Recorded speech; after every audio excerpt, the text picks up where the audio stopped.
चंद्रपूर शहर महानगरपालिकेच्या धोरणाविरोधात राष्ट्रवादी काँग्रेस शरद पवार गट आक्रमक झालाय। पक्षाच्या वतीने मनपा समोरील पटांगणात अन्नत्याग व धरणे आंदोलनाची सुरुवात करण्यात आली आहे। आंदोलनातून चंद्रपूर शहरातील अमृत पाणीपुरवठा योजना कामाची संथगती व त्यातून उद्भवणाऱ्या समस्यांवर पालिकेला जाब विचारला गेलाय। राहुल देवतळे व सहकारी यांनी अन्नत्याग व साखळी आंदोलन प्रारंभ केले असून महानगरपालिका प्रशासनाने या मागण्यांकडे लक्ष देण्याची मागणी केली आहे। आज राष्ट्रवादी काँग्रेस पक्षातर्फे अन्नत्याग व धरणे आंदोलन करण्यात आले आहे। चंद्रपूर महानगर शहर पालिकेच्या पटांगणात चंद्रपूर शहरामध्ये वारंवार हे जे रस्त्याचे खोदकाम करून राहिले आहे याचा प्रश्न चंद्रपूर शहरवासियांना पडलेला आहे। यासाठी वारंवार आम्ही निवेदनही दिले महानगरपालिका प्रशासनाला, तरी पण महानगरपालिका प्रशासनातर्फे आम्हाला कोणते उत्तर मिळाले नाही।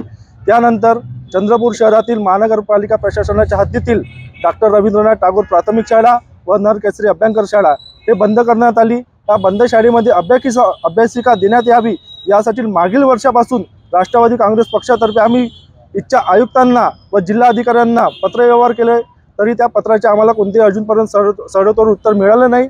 यासाठी आम्ही मागील वर्षी 2024 मध्ये धरणे आंदोलनही केले होते, तरी आम्हाला कोणतेही उत्तर अजूनपर्यंत दिलेले नाही। यानंतर आम्ही आंदोलन करून महानगरपालिका प्रशासनाला जाब विचारून राहिलो, तरी यानंतर आमच्या या मागण्यांकडे या महानगरपालिका प्रशासनाने लक्ष दिलं नाही। तर यापेक्षा आम्ही राष्ट्रवादी काँग्रेस पक्षातर्फे तीव्र आंदोलन करू अशी आम्ही महानगरपालिकेला प्रशासनाला चेतावणी करतो।